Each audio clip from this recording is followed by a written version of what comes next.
This year's competition began with a 3-mile buddy run that included the Derby Mile, a series of low obstacles through the wood line, a fierce physical start to the brutal competition.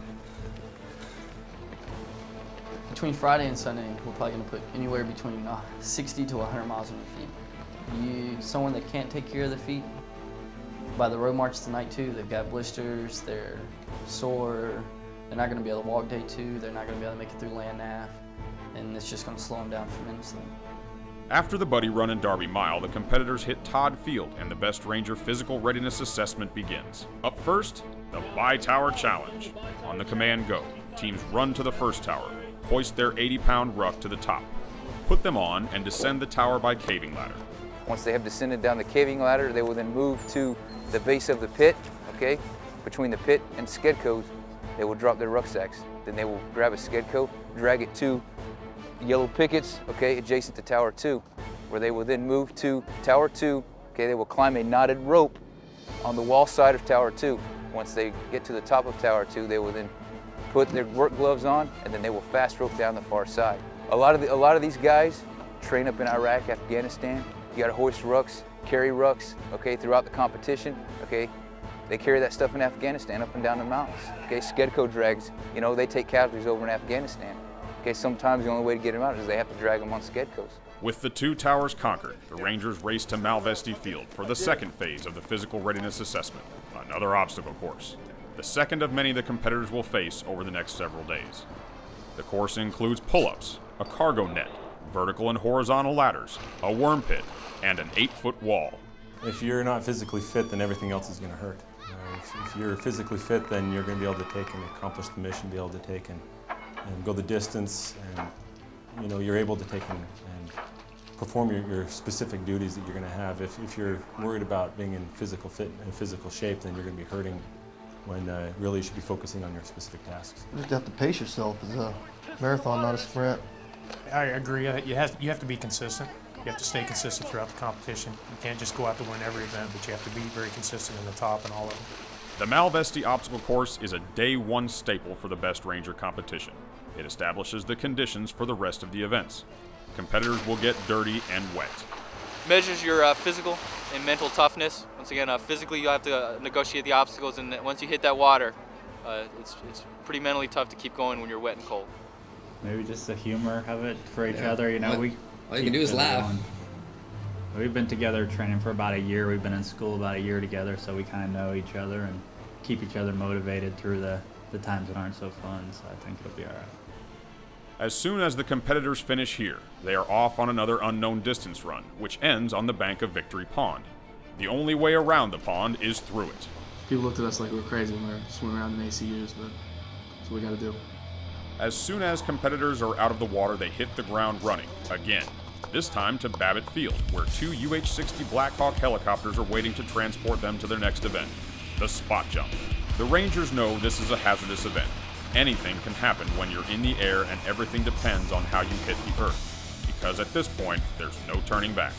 The competitors are in full combat gear for this event, so they are carrying nearly 80 pounds of equipment. Safety is paramount. After the jump master parachute inspection, Rangers will load the aircraft for the static line parachute insertion. Teams will attempt to hit a 35-meter target, which is marked with chalk in the middle of the drop zone. Most of the situations you see with jumpers landing far from the target circle is basically jumper error. They don't know how to steer their parachute properly. It's an MC1-1 Delta Series parachute, which offers you forward thrust, and it is steerable. It's not as maneuverable as a square canopy, but it is more maneuverable than a T10 Series parachute. Once Rangers are safely on the ground, they will move their equipment by litter to an assembly area where every item is checked. If something is missing, points are deducted from their score. After everything is accounted for, it's time to move again. The next several events will test the Rangers on their accuracy and abilities with several types of weapons. It's the tools of our trade. I mean, you have to understand what they can do and how to employ them, or else you can't do your job. Especially for us going to Afghanistan, it's a long-range fight, so you have to know the max effective range of your weapon systems, where they can shoot, and where you can hit the enemy. These weapon systems is what we use basically to fire maneuvers. These are our go-to weapon systems, and it's critical on the battlefield to have this so we can maneuver and we can accomplish our mission. At the machine gun stress shoot, competitors fire the M249 squad automatic weapon and the M240 Bravo machine gun at several targets anywhere from 400 to 700 meters away, from multiple firing positions. One ranger acts as a spotter for the shooter on one weapon, and for the second, the rangers will switch positions. And what we're trying to do is replicate scenes or events that actually take place in our theater of operations in Afghanistan and Iraq right now. We put time on them to put a little bit of stress. We give them a limited amount of ammo. We're using iron sights instead of optics, which we usually have, which makes it a little bit more difficult to acquire their targets. And that also emphasizes the teamwork and communication of the Ranger team. With the machine gun stress shoot complete, the Rangers now move on to combat scenarios with the rifle and pistol. Shooting from the back of the striker, behind a high wall, low wall obstacles from behind Humvees, and also from a high platform out of windows, engaging multiple targets. The beauty behind this event is it's a very combat focused, very combat oriented task. Just utilizing different shooting techniques, high wall, low wall, a high man, low man, it's the real world.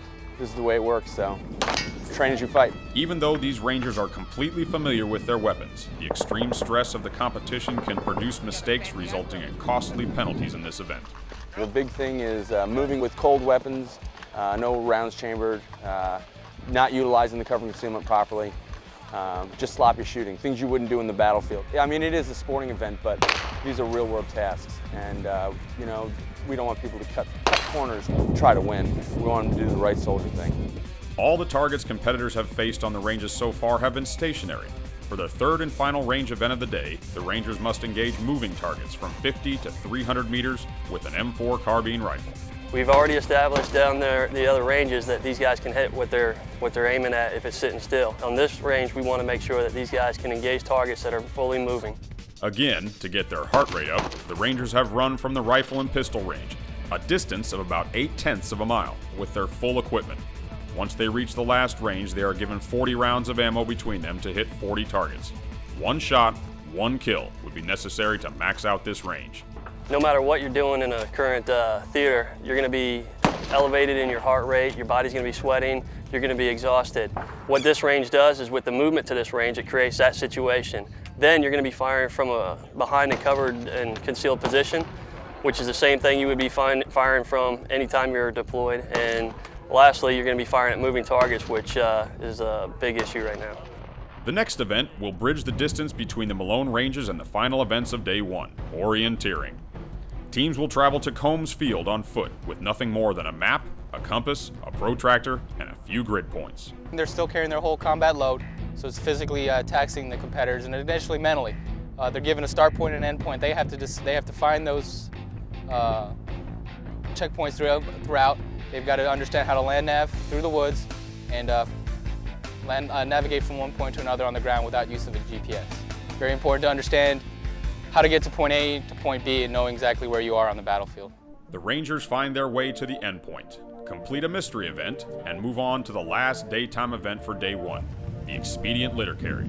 Teams are required to treat a casualty for injuries, construct an expedient litter, and transport the casualty to an evacuation point.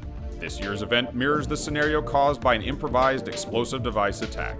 With the missions that we conduct, it's very, very important that we be able to treat our own buddies when we get put in extreme situations where casualties are going to be very likely. Not only having to treat the buddy, but being in a limited area where vehicles, say, can't get in due to mountains or terrain, and being proficient in creating a litter with what they have laying around.